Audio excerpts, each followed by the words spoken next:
Olá pessoal, boa noite a todos. Se puderem dar um ok aí, se estiverem me ouvindo bem.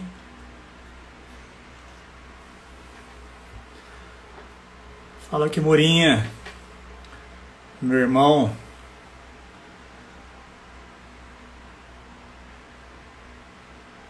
A Rita também tá por aí, Suzana. Beleza, fala Diguinho. Beijo, meu querido. Então vamos lá para a live de hoje. Vai participar também nossa querida Suzana e meu irmão André, que já está chegando, mandou mensagem, falou que já está entrando aí. E hoje a gente vai falar sobre por que nunca deixamos para trás a água do mar. Deixa eu colocar aqui, escrever o título e deixar fixado.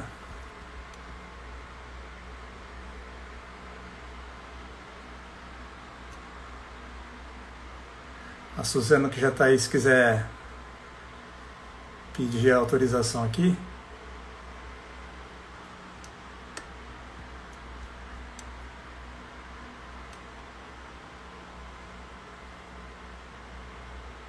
Aí foi. Já pediram. Aceitando vocês já. E fixando o comentário. Flavião também está aí. Fala, André. Oi, Suzana. Olá, E aí, Vini, pessoal. beleza? Estamos juntos. Bem? Oi, Suzana, Olá, tudo bom? tudo bom? Tudo Tá bem? bom. Boa noite aí, quem está na área. Sejam bem-vindos. Estou organizar a luz aqui. Tá ouvindo bem, Vini? Eu estou ouvindo. Show. Agora que vocês falaram, eu vi que meu fone não está funcionando. Não tinha ninguém para ouvir, né?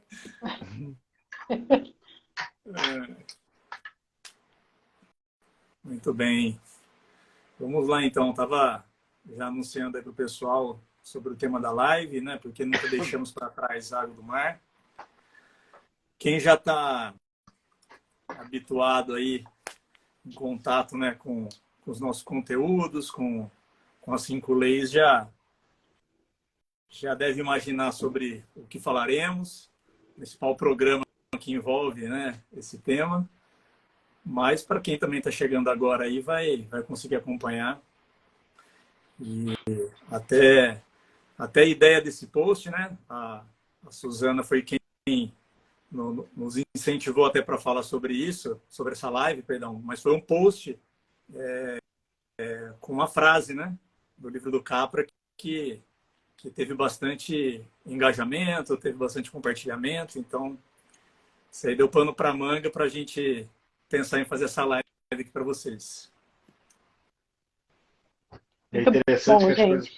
foram acontecendo aos poucos, né? Tipo, a ideia era fazer uma live pouco a pouco com as coisinhas com os temas da fisiologia, do processo evolutivo, né, trazendo contextos evolutivos. Paralelamente a isso, surgiu essa frase dentre as publicações que gerou bastante engajamento. Falou, vamos começar pelo sistema renal, que fala bastante disso. Né?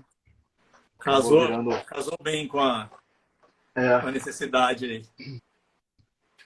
E essa frase que vocês mencionaram teve centenas de curtidas, né? Foi surpreendente, assim, o pessoal se engajou bastante nela. Boa noite, pessoal.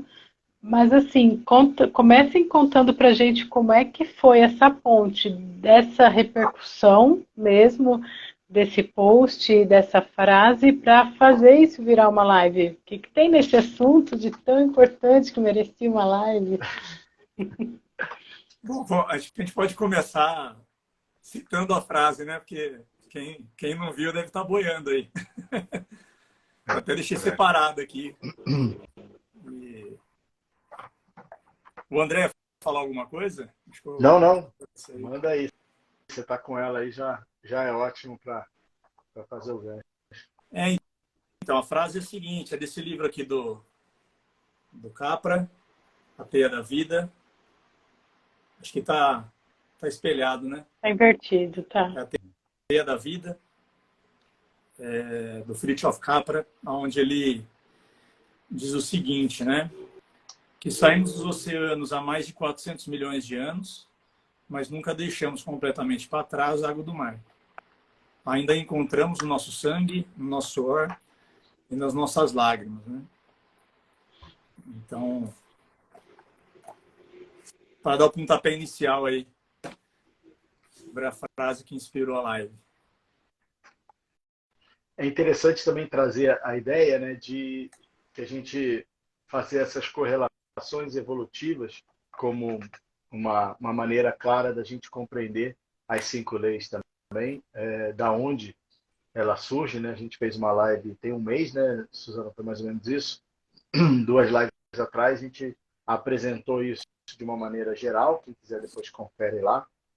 E a gente vai depois seguindo por cada tema, cada sistema, para a gente poder compreender um pouquinho por essa relação, né? Então, a gente comentou o quanto o nosso passado evolutivo e todo o processo evolutivo do planeta tem tudo a ver com as nossas propriedades, nossas capacidades fisiológicas, nossas condições adaptativas, né?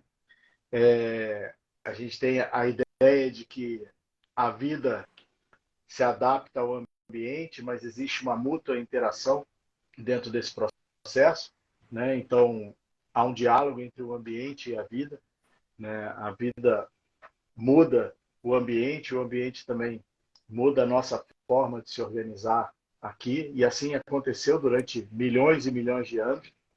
E, assim como na nossa vida, desafios, situações difíceis que afetam a nossa sobrevivência foram propulsores, impulsionadores de saídas, né? De busca de recursos.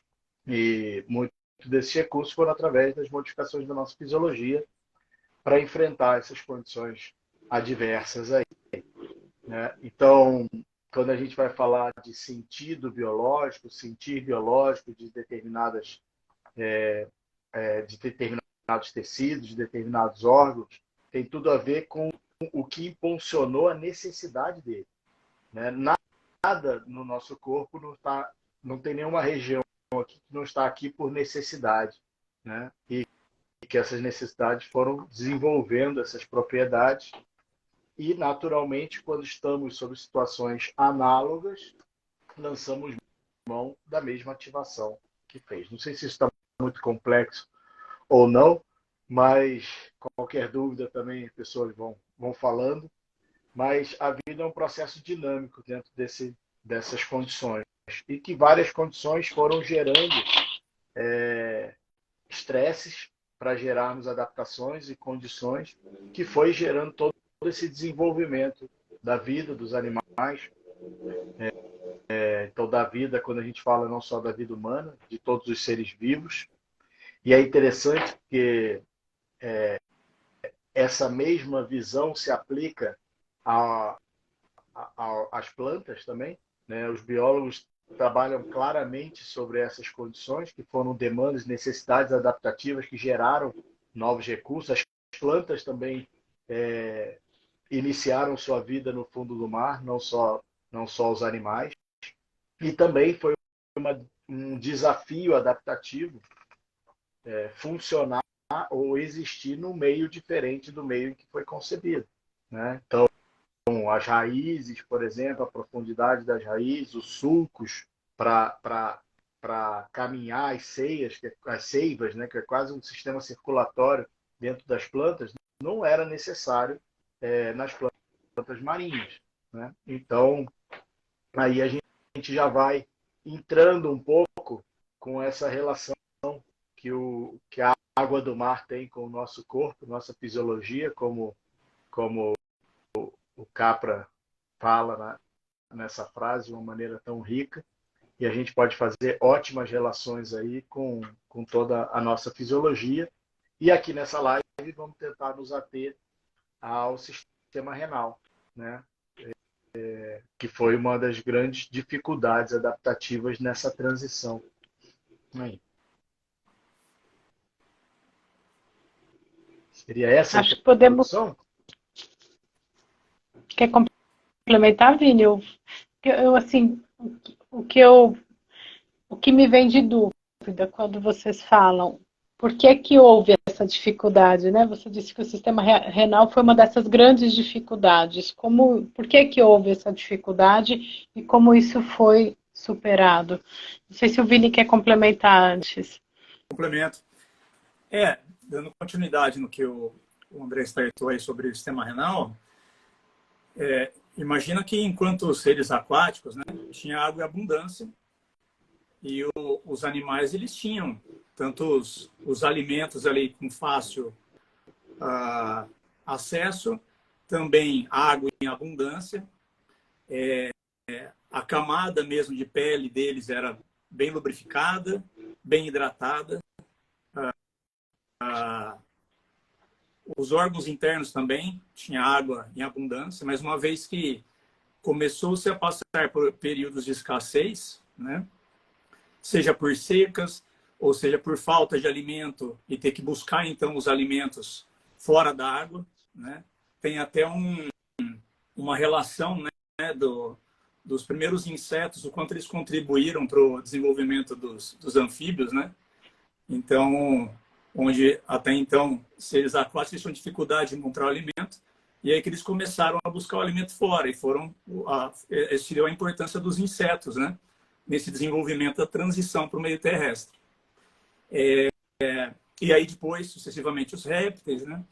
Mas mesmo ainda nos anfíbios, a gente vê que eles estão no meio dessa transição, você vê na qual eles conseguiam, ou eles conseguem, né? Viver fora d'água, mas eles ainda dependem do ambiente aquático, né? Você vê que a pele deles ainda é mais delgada, ela é mais lubrificada, comparada dos répteis, né? Os répteis eles já vivem bem fora d'água, a camada de pele deles já é mais engrossada, né? Ela já é mais rígida, ou seja, ela já está mais preparada para o contato da luz solar, coisa que até então os peixes, né, e muitos anfíbios, eles não sobreviveriam tanto tempo fora d'água. Tanto quando a gente vê algumas imagens assim de alguns animais, né, que ficam atracados, que ficam presos no ambiente terrestre, na beira da praia, o que as pessoas fazem, né? As pessoas banhistas, as pessoas que têm um conhecimento e tentam salvar, eles ficam mantendo aquele ser vivo jogando água, né? Seja uma baleia, seja um tubarão. Por quê? A camada de pele deles não está adaptada a permanecer tanto tempo fora d'água. E é interessante que, se a gente notar, esses animais, quando um certo tempo fora d'água, o que eles fazem? Eles incham, né? Então, eles incham para quê? Para manter aquele equilíbrio aquoso interno, para evitar a perda de água. Mas isso tem um prazo, né? Isso tem um tempo, e que se não for devolvido para a água, ele acaba se desidratando. Então, se a gente pensar no processo evolutivo, e aí a gente entra na chamada, né, filogênese, que está relacionada ao desenvolvimento e evolução das espécies, né? Isso a gente está falando, gente, de milhões e milhões de anos, né? Não foi de um ano para o outro que ocorreram essas mutações. A gente está falando de milhões e milhões de anos. Bilhões, melhor dizendo, né? E à medida que foi surgindo essas necessidades, essa busca pela sobrevivência, esses tecidos eles foram, então, se desenvolvendo. Então, vamos imaginar que esses seres aquáticos, passadas aí tantas períodos de escassez de água, né?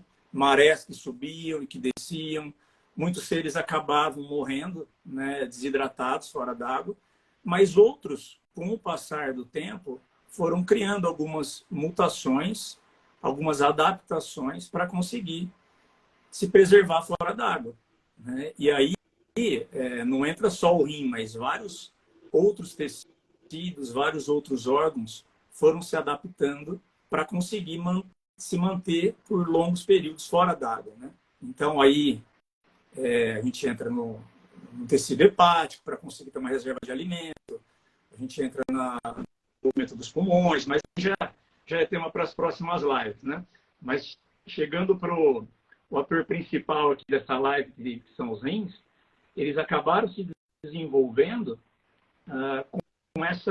com esse objetivo de conseguir manter o equilíbrio aquoso, né? A salinidade, que até então estava em abundância na água, mas dentro do nosso meio interno, né? De tal forma que não nos desidratássemos, ok? E conseguimos manter todas as qualidades, todos esses nutrientes, todo esse equilíbrio aquoso e salino dentro de nós. Não sei também se ficou claro, se deu para acompanhar, o André pode complementar aí. Eu ia só. Não, eu ia dizer, eu ia perguntar, na verdade, por que isso é importante? Conhecendo as 5 leis biológicas, o que é preciso a gente compreender sobre o sistema renal? Por que a gente saber sobre essa condição e essa evolução é importante para a gente hoje? Então, quando a gente vai ter a relação com o dia a dia, né, com as manifestações do nosso corpo, né, o que as 5 leis biológicas trazem é a possibilidade da gente fazer relações com as manifestações orgânicas com situações que estamos vivendo, né? Então, essas situações vão ter características análogas às situações originais que ativaram essas condições, né?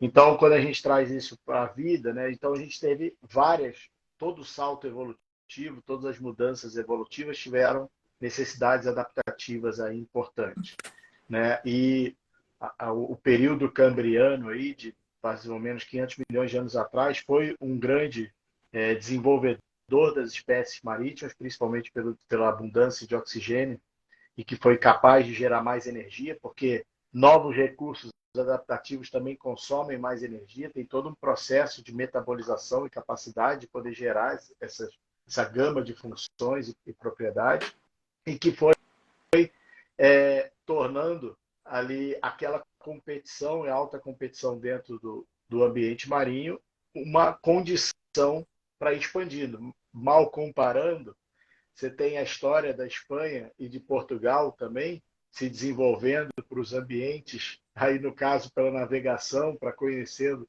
e buscando outros continentes pela grande disputa que tinha de território numa área muito, muito limitada e tiveram que ampliar seus horizontes para continuar garantindo sua sobrevivência. Claro, um aspecto social um pouquinho mais diferente daqui, mas também saiu do seu meio original e a transição desse meio aquoso para o meio terrestre geraram algumas adaptações, né? O aspecto respiratório, que vai ser o próximo tema, inclusive, né? Então, a transição e a modificação da respiração do ambiente aquoso para o ambiente terrestre eram muitas dificuldades, muitas diferenças aí para isso.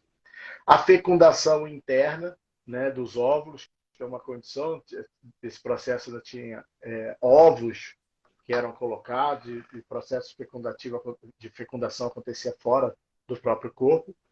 E a resistência à variação de temperatura, à incidência solar, porque agora você já não está no meio marinho, você está exposto diretamente a isso, como o Vini comentou, e a desidratação, né? Como essas propriedades necessitam de água para realizá-los, e a hora que a gente está num ambiente fora d'água, requer estímulos e sistemas que possam gerir a água fora desse ambiente. E aí o sistema renal chegou, né? Então, curiosamente, a observação do Dr. Hammer e a correlação que ele faz com os processos renais, principalmente aí estamos falando dos tubos coletores renais, que são a primeira adaptação dentro desse processo. A gente vai ter outros tecidos embrionários relacionados ao rim, com propriedades distintas, mas que são sempre interrelacionados. Mas o conflito renal que o Dr. Hammer mais cita é o peixe fora d'água, né? E então, quando a gente se sente fora do nosso habitat natural, fora das condições ideais de proteção, de cuidado, de necessário para a minha sobrevivência, onde eu me sinto sozinho lutando pela minha sobrevivência, são situações que desencadeiam uma necessidade de retenção do meu meio original. Quando eu me sinto fora do meu meio original, eu preciso retê-lo, como o reflexo que o Vini comentou dos peixes, o baiacu, por exemplo, que incha quando ele está fora da água. E interessante trazer não para um quadro patológico, não para um quadro classificado como uma doença, mas um quadro geral, como as pessoas percebem que incham quando estão fora de casa, quando viajam, e etc. E muitas vezes tem alguns marcadores meio claros para isso, se a aliança na mão fica mais presa, se a roupa marca, né?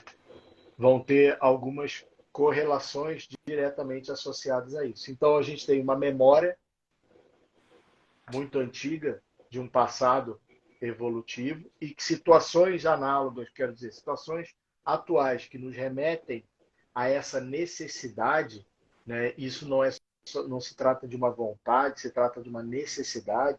São tecidos mais arcaicos que falam com sensações muito profundas nossas, vão desencadear respostas adaptativas dos meus sistemas para conservar essas propriedades, né? Então, para eu conservar essa propriedade, eu fora do meu habitat natural, eu preciso ter uma maior retenção de líquido para que ele possa lidar com essa situação. Como a gente comentou, a gente está num momento atual, e a gente já trouxe isso em outras lives, que é uma dificuldade a gente começar a pensar como um animal primitivo, né? Porque, teoricamente, de uma maneira lógica e objetiva racional, a gente tem todas as coisas necessárias disponíveis aí, né? Mas, subjetivamente e num ambiente mais profundo de sensações, a gente sofre com algumas situações onde não é que a gente está isolado, solto, à própria sorte no meio do deserto, mas a gente foi transferido por conta da empresa que me expatriou e me levou para morar na Suécia, onde é uma adaptação, uma cultura totalmente diferente da minha, onde eu estou distante dos meus familiares, dos meus amigos, e eu estou fora do meu habitat, eu sinto que eu não pertenço àquele lugar, né? São situações que vão também favorecer a despertar essas sensações. Deixar com você um pouco bem. Um cenário muito comum também, que a gente nota, é nos hospitais, né? É muito comum que, vou entrar no tema delicado, mas que a gente veja que pacientes incham bastante nos hospitais. E o interessante é que não são todos, né? Então, porque alguns incham mais, outros menos, então tem muito a ver com esse sentir que o André falou, e é algo muito individual, né? Para alguns, ser internado ou ir para um hospital dá segurança, né? Tá tendo acompanhamento médico, com enfermeiros, né? A pessoa se sente mais segura lá, no ambiente hospitalar. Agora, para outros, já nem tanto, né? E a gente nota que, normalmente, assim, pessoas mais jovens, pessoas novas, têm uma capacidade adaptativa maior, né? Do que os mais antigos, os mais velhos. Então, isso tem muito a ver também até com a residência, né? Que passou a vida toda morando lá. Então, a dificuldade que muitos idosos têm de mudar de endereço, de mudar de casa.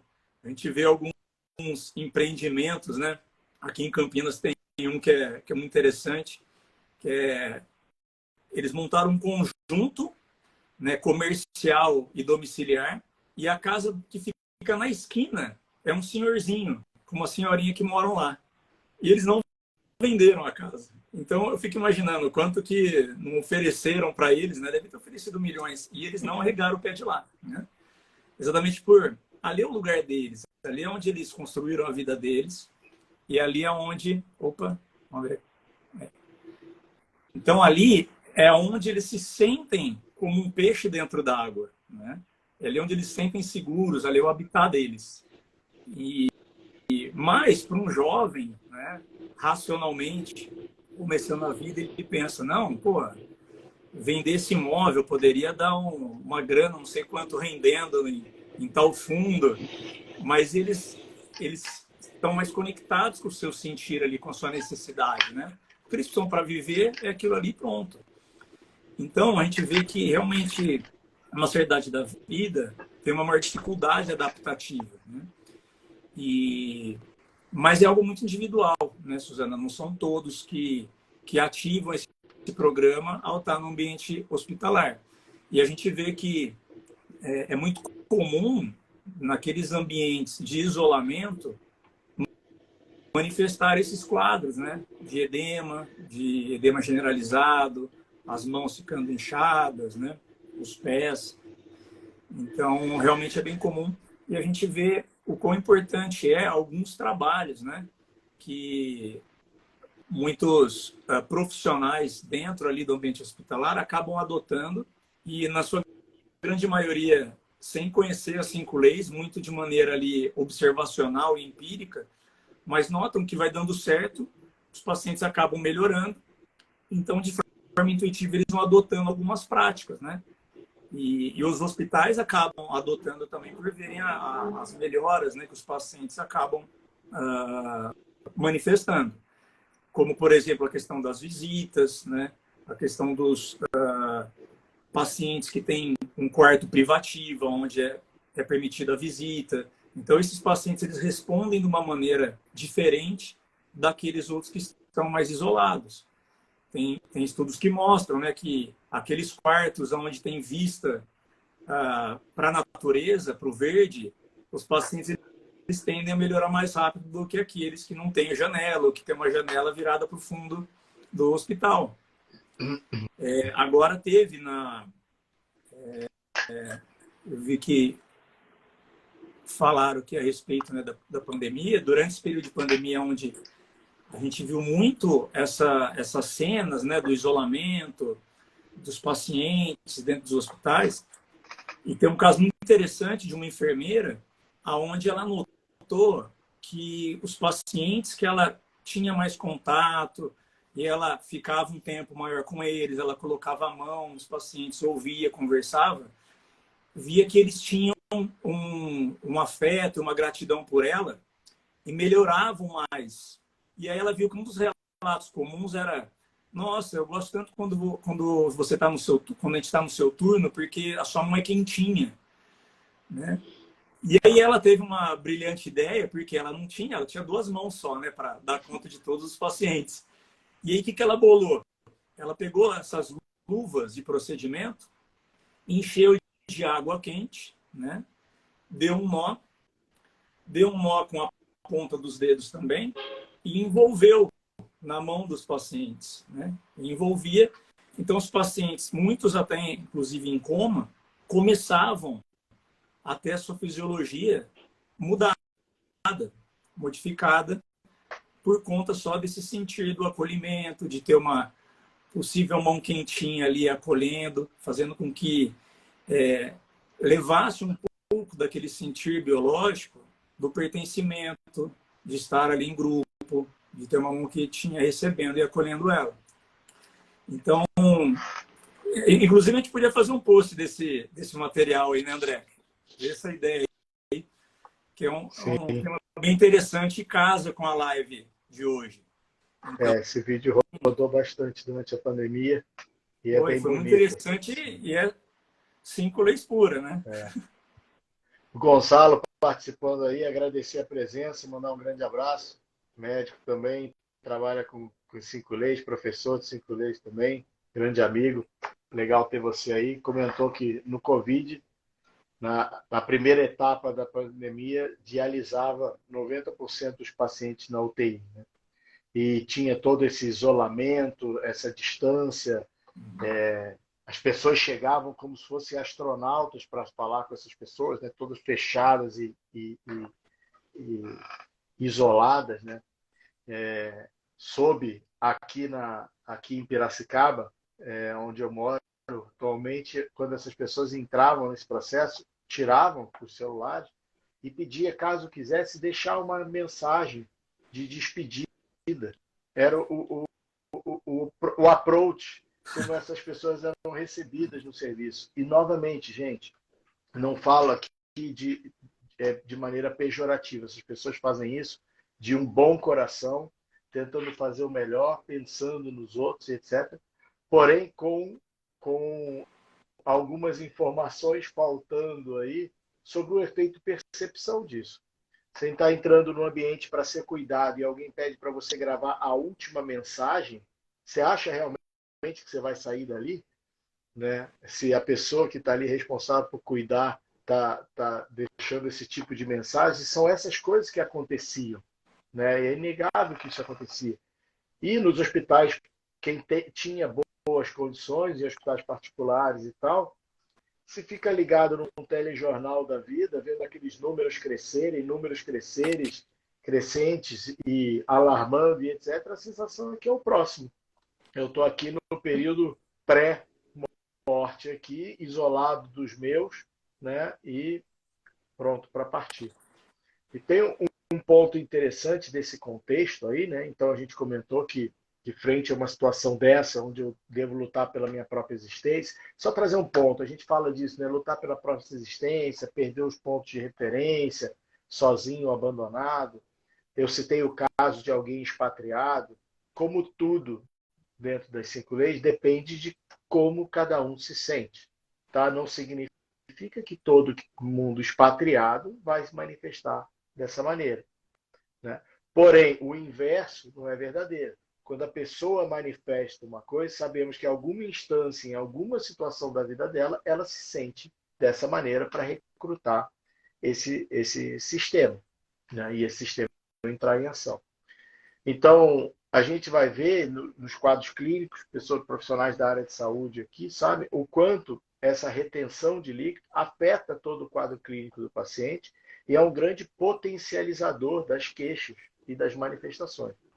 Por isso que a gente cita que esse programa, dentre mais de 300 programas que o Dr. Hammer foi detalhando, né? Programas são respostas adaptativas de tecidos distintos do nosso corpo, mas esse programa particularmente, ele é um grande termostato, onde ele ativa e aumenta a intensidade de todas as afetações concomitantes, né? Dado que ele eleva, esse processo se torna mais agudo, mais edemaciado, com mais dores. Então, um pulmão com um processo de pneumonia vai ter ainda mais dificuldade respiratória, mais água no pulmão, menos troca gasosa, menos capacidade ventilatória. Então, vai criando um efeito acumulativo dentro desse processo. Por isso que, independente do quadro, como o Vini trouxe o exemplo dessas enfermeiras de São Carlos, independente do quadro, essa condição é uma condição que tende a baixar o nível de estresse e baixar o grau de intensidade e de dificuldade das pessoas que estão nessa situação. E uma coisa bem observada dentro dos hospitais também é que não adianta dar alta para esse paciente se o quadro dele se estabilizou, se o rim não voltou a funcionar. Né? Então, muitas vezes exatamente fazem isso. Não, vamos esperar, ainda não urinou. Então, o processo de urinar, de se desfazendo desse líquido, é um processo, é um sinal clínico de uma saída desse estado, desse lugar. Por isso, muitos fisioterapeutas que seguem a gente aí, osteopatas, seguem na minha página pessoal, o Vini também, vão ver relatos comuns de pessoas no consultório. O paciente muitas vezes fala, nossa, quando eu venho aqui eu urino uma quantidade absurda. Ou tem que sair para urinar no meio da consulta e fala, nossa, acabei de urinar. Antes de entrar já tenho vontade de urinar novamente. Né? Ou o paciente que termina a consulta e liga no dia seguinte e fala, nossa, eu estou urinando. Por quê? De alguma maneira, esse lugar, esse encontro terapêutico promoveu um norte, um acolhimento, uma sensação de não estar sozinha, de estar acompanhada nesse período. e teve uma segurança dentro desse processo. E dentro dessa questão do quadro clínico, só prolongando aí, Suzana, não sei se está muito longo, mas a gente vai ver coisas que a medicina observa, mas sem as informações coerentes da biologia para relacionar, não consegue determinar. Muita gente fala que o corticoide incha, né? Mas não são todas as pessoas que tomam corticoide e incham. E mesmo determinadas pessoas que em algum momento tomou corticoide e inchou, em outros momentos faz o uso do corticoide e não tem a mesma resposta, né? O corticoide ele vai ser um forte simpático tônico, né? Responsável pela nossa capacidade de ativação, então vai estar presente sob estresse. E quando a gente está num programa desse, né, onde o programa acumula líquido sob estresse e a gente tem uma ingesta do corticoide, a gente aumenta ainda mais a atividade desse programa. E se o programa era responsável por reter líquido, eu tendo a reter ainda mais líquido. E o efeito se torna um efeito indesejável para o quadro clínico, onde esse paciente não tem o efeito benéfico do corticoide e vai ter o efeito maléfico, dizer assim, o efeito adverso dele, que é o aumento da retenção líquida. Então, muitas vezes isso também se torna, e é interessante que você vai ler a própria literatura médica explicando a retenção hídrica do corticoide, né? Pode acontecer de tal coisa, mas não se sabe exatamente as bases disso. Então, essa abordagem de fazer com que a pessoa se sinta em casa, se sinta vista, se sinta acompanhada, não se sinta só, de certa forma, é quase uma prescrição geral. Porque quando estamos sozinhos, né, quando a gente fala, né, de quando não me deixa sozinho que minha cabeça vai longe e eu começo a fico refém da minha própria cabeça. Ter pessoas ao nosso lado nos acompanhando significa que estamos vivos, que estamos presentes, sendo afetados e afetando outras pessoas. Isso tem uma relação absurda no nosso quadro. Não é só um detalhezinho, como a gente muitas vezes tende a menosprezar. O André, E é interessante. Pode falar. Pode falar. Eu ia só falar da pergunta que eu fiz, porque eu comentei com vocês, perguntei por que é importante a gente saber disso hoje. E aí vocês comentando, me dá um norte de que se eu tiver, ou se meu corpo, né, manifestar algum sintoma, ainda que aquilo não seja consciente para mim, ainda que eu diga, não, eu não me senti um peixe fora d'água, por exemplo, ele vai me revelar um sinal, vai dar um norte para mim, né? E até isso vai ao encontro do comentário aqui do Gonzalo, que ele disse, acontece sem tomar ciência, mesmo inconsciente e em coma induzido pelas percepções de queixa, frio, mal sedado, etc. Esse exemplo aí que a gente deu que aconteceu na pandemia das enfermeiras aí de São Carlos, muitos pacientes estavam em coma, né? E só o fato de colocar a luva quentinha em volta das mãos, elas tinham uma melhora do quadro, né? E é interessante, brincando um pouquinho com o André comentou, e até com a pergunta da Suzana, né, do ambiente hospitalar, mas essa sensação biológica, né, do se sentir em casa, se sentir acolhido, se sentir em segurança, a gente consegue entender sobre essa ótica, né, o porquê trabalhos como dos Doutores da Alegria, dentro dos hospitais, tem tamanho efeito, tem tamanho benefício, né, porque, e principalmente com crianças, né, a gente vê no Hospital do Câncer, por exemplo, em Barretos, onde os Doutores da Alegria fazem um trabalho muito bacana, assim, aquelas crianças que até então estariam ali, né, no ambiente frio, o ambiente, né, mais seco, do ponto de vista de relacionamento, quando entra um palhaço tocando, cantando, fazendo brincadeira, fazendo mágica, né, leva um pouquinho das alegrias, um pouquinho desse convívio social para dentro dos hospitais, né? Então, e claro, eles notam a melhora do quadro, mas a Cinculês ela traz para a gente o porquê isso, o porquê disso. Por que a nossa fisiologia responde, né, de uma maneira benéfica quando há um sentir de segurança, um sentir de sentir em casa, né?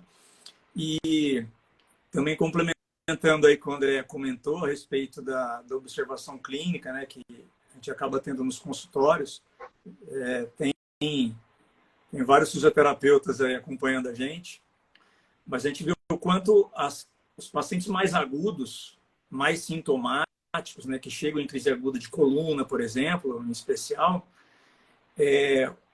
o quanto muitos deles chegam, né, naquele primeiro contato com medo do que está acontecendo, né? E aí entram as crenças, entram as visões de mundo, né?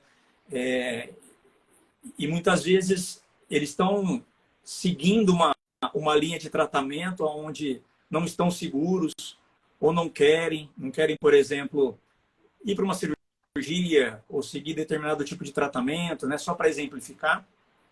E quando muitas vezes, quando você dá aquele suporte, faz com que ele sente em casa, ele acaba tendo uma melhora do quadro mais agudo, né? E tem essa sensação que o André falou, muitos acabam até aumentando a vontade na própria sessão de ir no banheiro, de eliminar o líquido, porque isso é um bom sinal, né? Um sinal de que o paciente se sentiu ali seguro com suas palavras, com a sua abordagem. Então, em termos de diagnóstico, acaba ajudando muito a gente, né? Esse conhecimento das 5 leis. E é isso. Eu queria aproveitar também, pedir desculpa para o Gonçalo. Eu li a mensagem dele e não liguei que era ele. Então, um abraço aí, Gonçalo. E um ponto interessante, né, que ele trouxe aí, que é exatamente isso, né?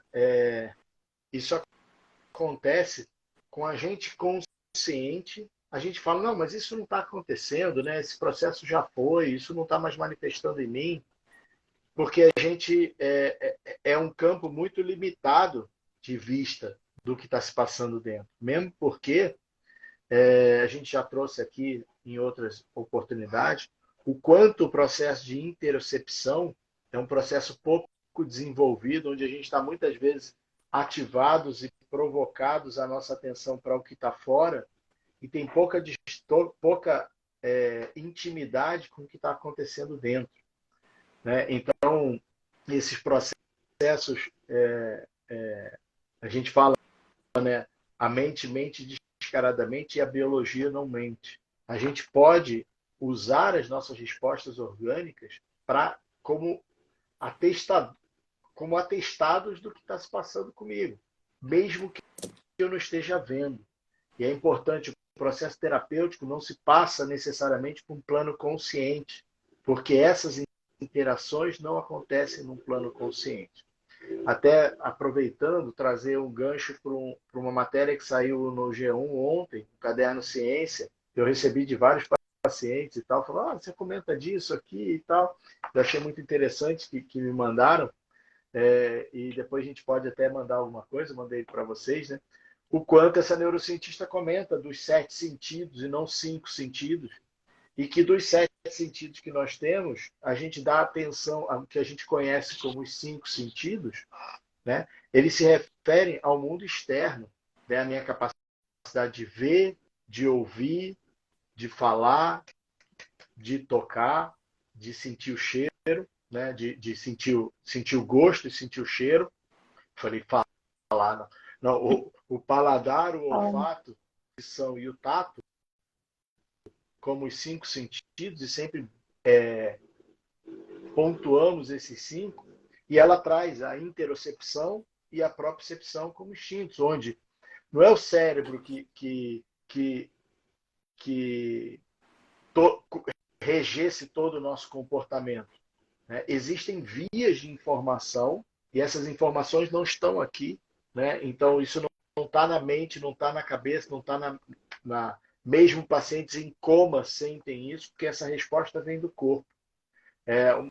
Uma maneira de explicar isso, que a gente às vezes traz, acho que é uma maneira de elucidar, é como se o cérebro fosse a televisão e os inputs vindo do corpo, o sinal que chega na antena. Aquela informação não está na televisão, ela chega através de sinais e a televisão constrói a imagem. o som, a luminosidade e etc. Né? E o cérebro é a mesma coisa. Então, eu posso estar sentindo, mesmo que o meu cérebro não esteja interpretando isso.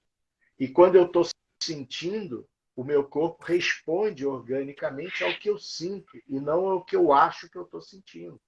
E esse é um deboche muito comum das pessoas que fazem contato a primeira vez com as 5 leis. Ah, quer dizer que como eu acho, é só eu pensar que eu estou bem, que eu fico bem, que meu corpo responde. Não. Ele não é tão tolinho assim, tão bobo assim, que tem 10 alarmes de perigo soando lá dentro, ou no nosso subconsciente, e eu falo, ah, tá tudo bem comigo, tá ótimo, tá tudo bem assim, que ele vai se organizar a sua fisiologia. Não, muito pelo contrário. E o grande processo de cronificação e piora dos quadros estão pela sublimação desses pequenos impulsos. Eu fico surdo para eles, né? Eu deixo de fazer contato com essas experiências.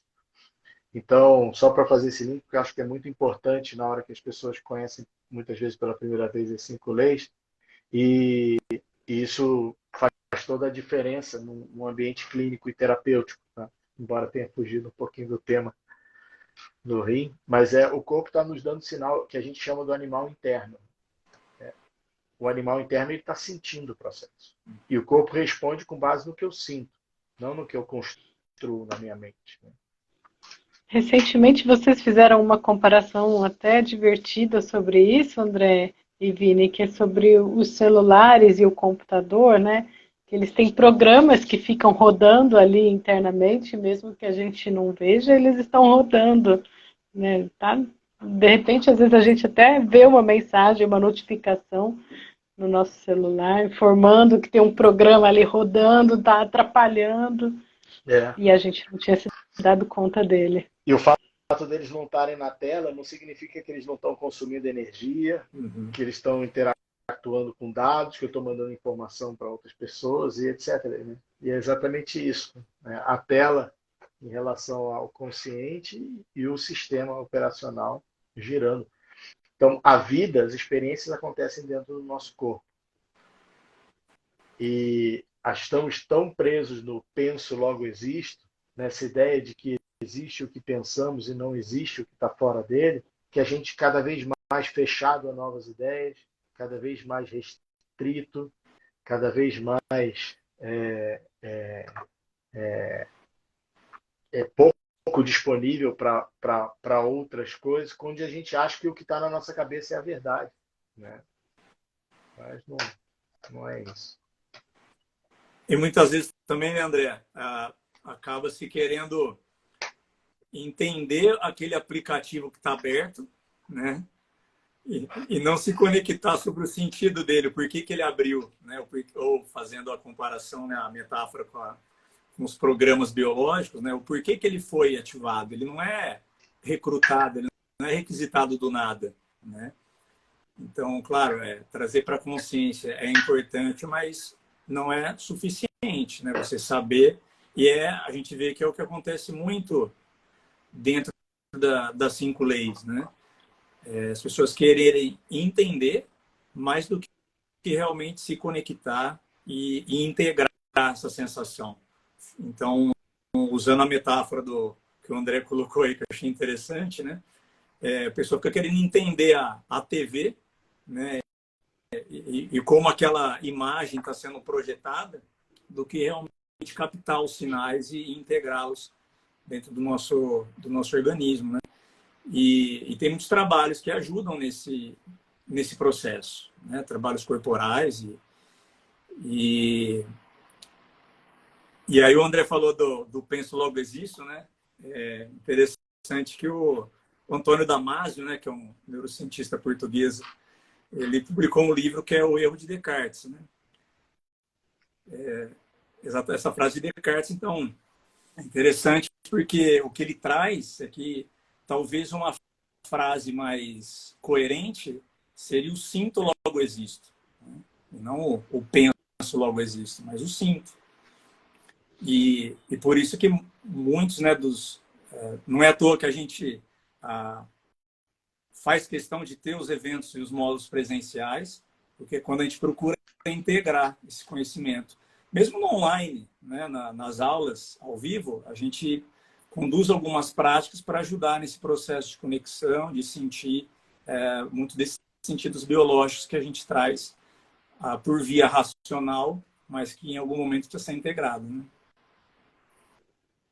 E uma coisa que o Gonçalo comentou aqui, que eu acho interessante trazer, né? Obrigado aí pela contribuição, Gonçalo. O quanto o Dr. Hammer observou que os focos, né, as áreas do cérebro responsáveis pela coordenação entre esses tubos coletores, que são responsáveis pela essa retenção hídrica que a gente comentou do sistema renal, quando eu me sinto um peixe fora d'água, solto, abandonado, foragido em terras estrangeiras e coisas assim, ele é governado, né, a área relacionada é o tronco encefálico, né, que é a área mais antiga do nosso sistema nervoso central e são responsáveis pelas nossas funções básicas de sobrevivência, onde não temos ação consciente sobre ela e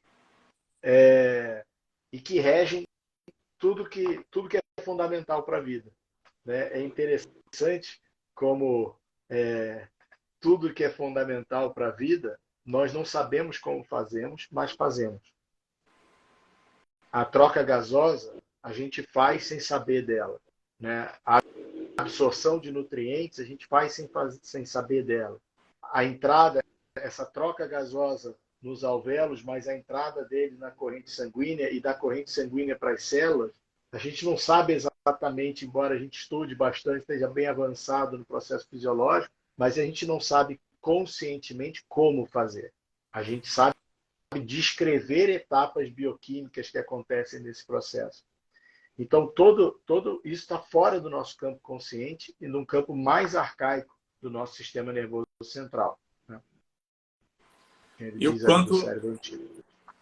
E esses tecidos, né, André, endodérmicos, derivados aí do endodermo, uma forma até prática da gente identificar se entrou ou não em solução, porque quando entra em solução, quando a pessoa se sente, no caso dos rins aí em casa, é imediato o efeito, né?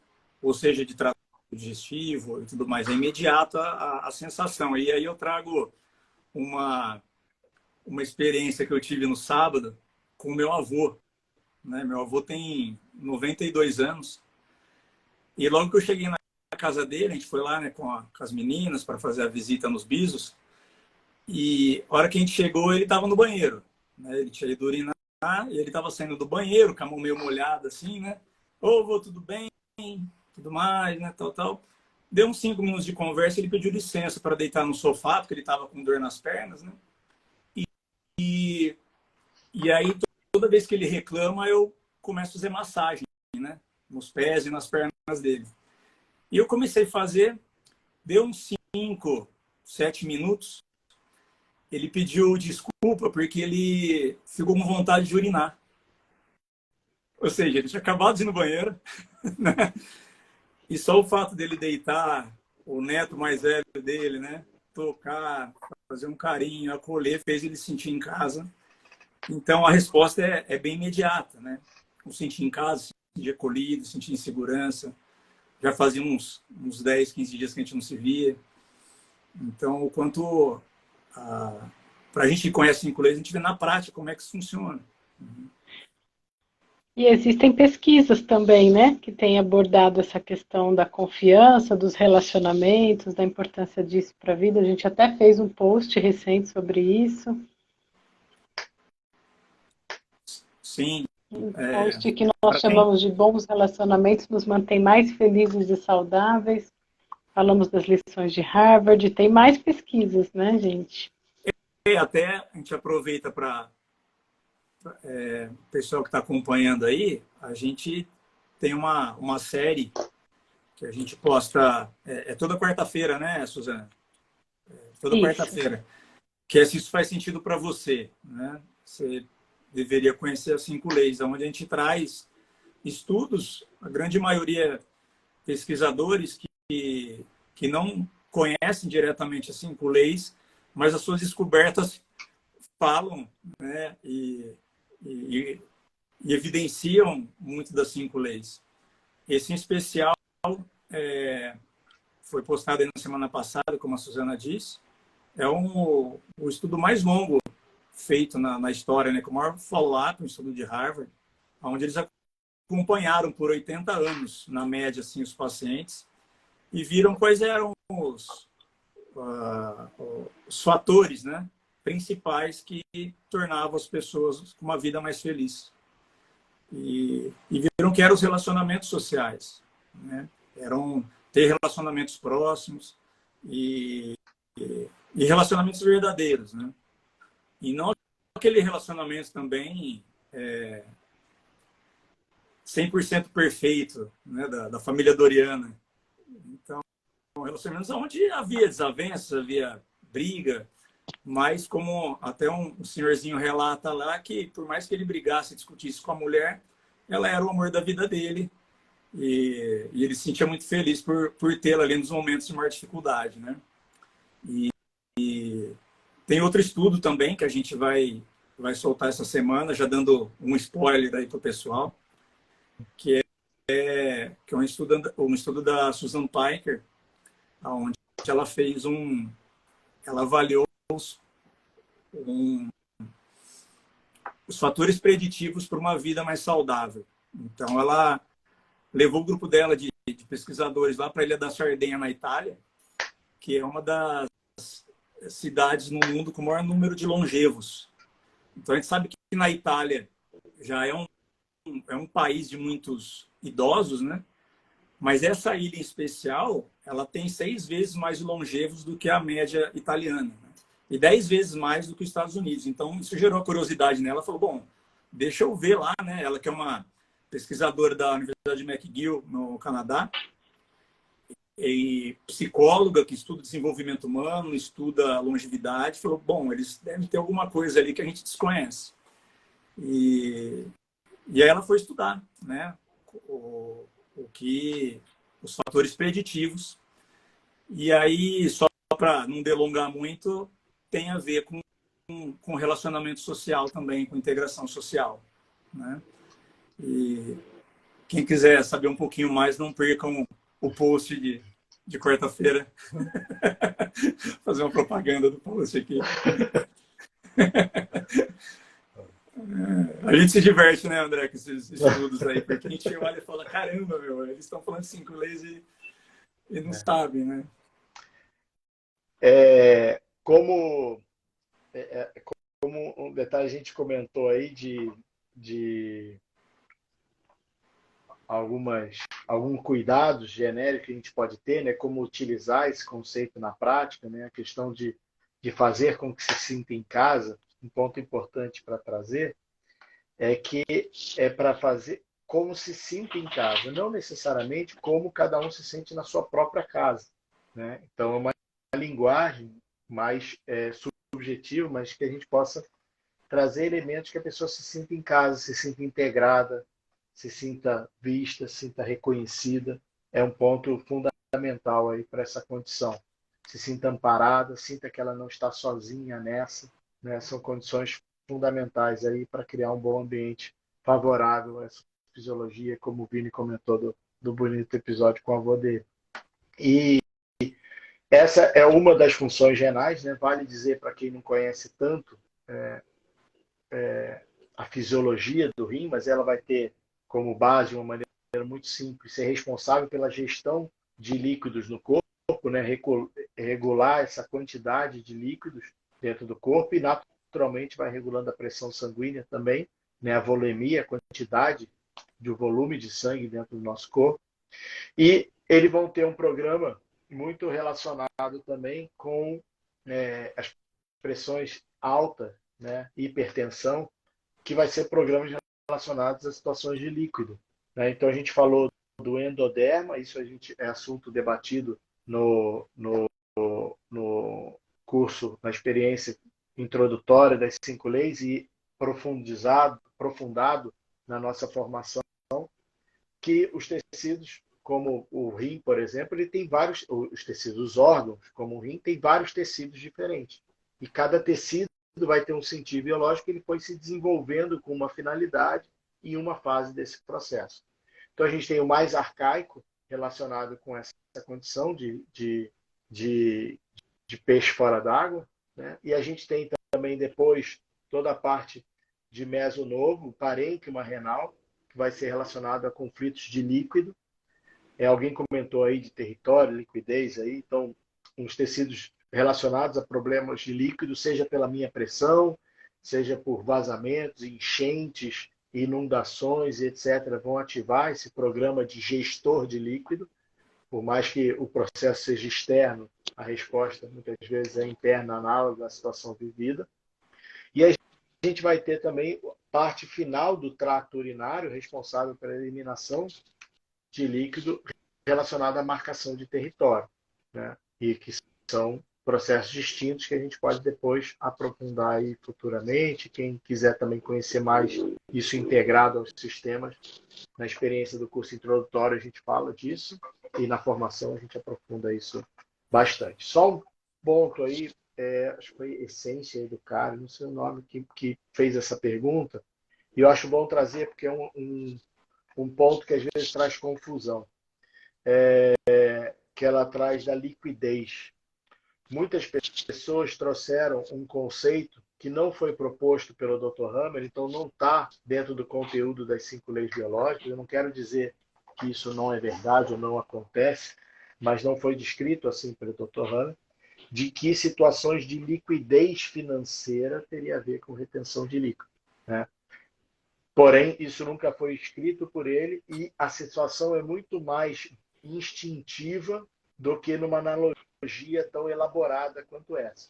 O que não quer dizer que muitas vezes uma falta de dinheiro pode me deixar desamparado, solto e perdido à própria sorte. Pode acontecer, mas não por uma relação de liquidez de dinheiro, só porque eu acho que a pergunta tem essa finalidade, e outras pessoas que ouviram esse conhecimento por outras vias podem ter essa interpretação. E, André, é interessante essas diferenciações que você trouxe, né? Maioria relacionado com líquido, né? E só reforçar o quanto depende da percepção, né, da pessoa que está vivendo aquela situação. Então, por isso que é complexo, né, do ponto de vista assim, do entendimento das 5 leis para quem tem um primeiro contato, porque muitos chegam esperando uma receita de bolo, né? Algo que, então, tal sintoma ou tal manifestação está relacionado a isso ou aquilo. E acaba, de certa forma, impondo aquilo como uma verdade sobre o paciente ou sobre a pessoa em questão, né? Ou em si próprio até. Onde é importante considerar a percepção da pessoa, como ela viveu, como ela vivenciou determinado contexto, determinada situação. E aí a importância do diagnóstico diferencial, que é o que a gente aprofunda na formação, né? A gente, assim como o André falou dos rins, o tanto de diferenciações de folhetos embrionários que ele é derivado e se forma, o fígado também é assim, o pulmão também é assim, a mama e tantos outros órgãos, né? A importância de saber esse detalhamento, porque é o que dá precisão diagnóstica e assertividade também, né? E poder nos colocar perto dessa pessoa, né? É. A chance de poder acompanhar o que está se passando lá dentro é eu ter esse cuidado de não dizer o que está se passando no outro, e sim poder observar no seu contexto situações que possam estar ligadas a isso. E é totalmente diferente de eu afirmar o que está se passando dentro da outra pessoa, né? Esse é um cuidado terapêutico importante, coisa que é aprofundada no 2º ano da formação. Voou, né? Muito bom. Ao Já são 20 para as 10. O pessoal do Fala, Vini. Rio aqui que tô vendo que está entrando agora, fim de semana a gente vai estar aí, hein, pessoal. Tem experiência 5LB, que é esse introdutório que o André comentou, vai ser agora aí no Rio. Avisa o pessoal aí, quem está chegando. E já tem data marcada em outras cidades também. Está tudo lá no site 5leisbiológicas.com.br. Curitiba também já tem turma formada, está com inscrição aberta. É sempre esse bom olhar lá.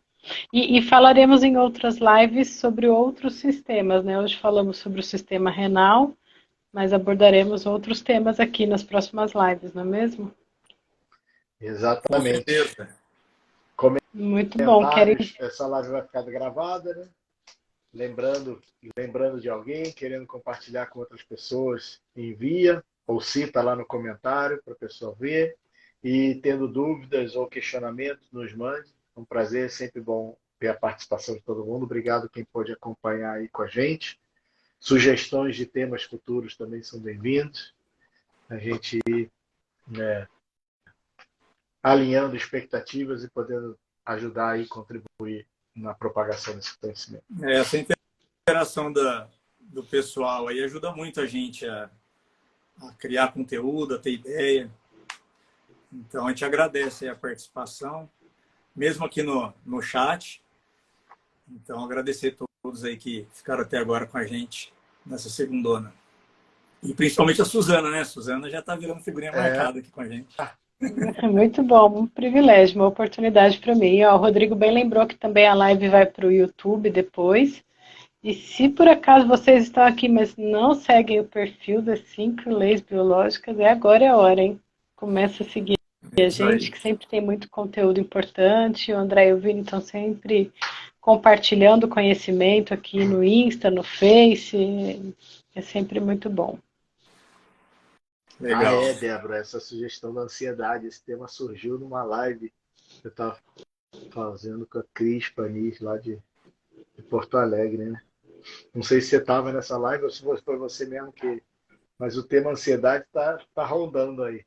Já teve uma que a Débora ela perguntou assim, vamos atender o pedido aí. Agora, só comentar aí, vitiligo, tireoide, etc. A gente tem a 5LB Magazine, tem muitos textos publicados com muitas informações referentes, por exemplo, vitiligo, tem questões de tireoide, que a Nívia levantou aí também. Então, lá tem um lugar de busca, então você digita tireoide, vai aparecer os artigos associados. Claro, é um prazer aqui poder compartilhar com todo mundo, mas só para quem não precisa esperar a próxima live, consegue entrar lá e verificar isso. Legal, Débora. Bom tema para a gente trazer, sim. E intestino também vai ser o próximo. A gente vai entrar no sistema respiratório e depois no trato digestivo. Mas muito bom receber. Obrigado por vocês estarem acompanhando. Na hora que comenta, dá a sensação que estamos só nós três. Embora tenha um número de pessoas, mas bom saber que estão aí. Pronto, agora a gente já vai desinchar. A gente está com mais gente. Um abraço para a Tani também, doutora Tani, que eu vejo que ela acompanha a gente. E espero te encontrar aí, Tani, em algum dos cursos nossos em São Paulo, né? A agenda dela é movimentada, uma hora dá certo, Tani. Muito bom. Márcia, bom saber que você vai estar lá com a gente lá no Rio. Um grande beijo, até lá. O Rodriguinho botou o site aí. Então vamos nessa, né? Beleza. Muito bem, pessoal. Obrigada, André. Pessoal. Obrigada, Vini. Boa noite, pessoal. Obrigado. Curtam aí nosso perfil. Até mais. Tchau, tchau. Tchau.